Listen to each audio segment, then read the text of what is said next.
I'm Nick Bishop. I am the Heritage Director at Avalon.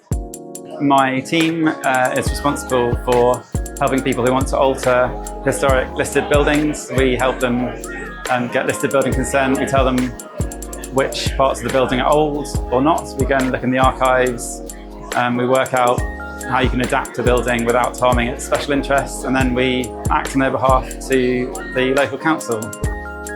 I've been with Avalon for 5 years. It's been a really cool journey. I saw this practice on the internet, so run by one Murray Ross. There's a line on the website that says that he basically spent loads of time cycling.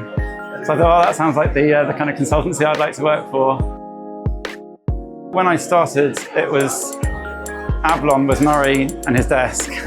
Now a very different place, I think. People down here have a different work-life balance. There's a really nice, different way of working that I think is very particular to the Southwest. There's a really strong ethos, I think. We all want to leave the world a better place. So it's not just about kind of maximising the value out of a site. It's kind of doing that in a way which creates a really good design, a really good scheme that we think is genuinely in the public interest, and that's one that we're happy to fight for.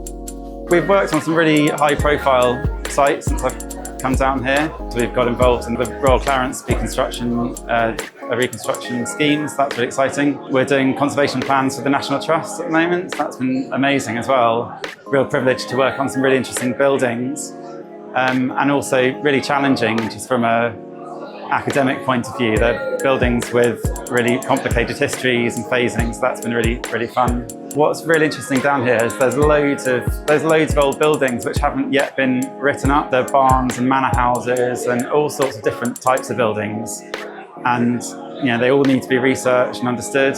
And it's fantastic to be part of a team that's writing up about these buildings and putting records onto the planning registers that will be there for future generations. We're really focused on getting the outcome for the clients, so not just doing the work for its own sake. I feel really passionately about making sure that people can grow professionally and giving them the space to do that and the tools and the opportunities. I think just look at the team we've got, they're absolutely brilliant. And it's just a brilliant place to work. You come in the morning and it's really nerdy and we love that. I just love working with the people I do every day. It's a real privilege to be heading that group of people up. I'm really excited to be celebrating 10 years. It's a good time to look to the future, and we're in a really exciting and strong position and excited about the next steps. What we want to do is keep doing what we're doing really well and keep growing a really ethical and engaged and valuable practice that's doing really good things in the sector.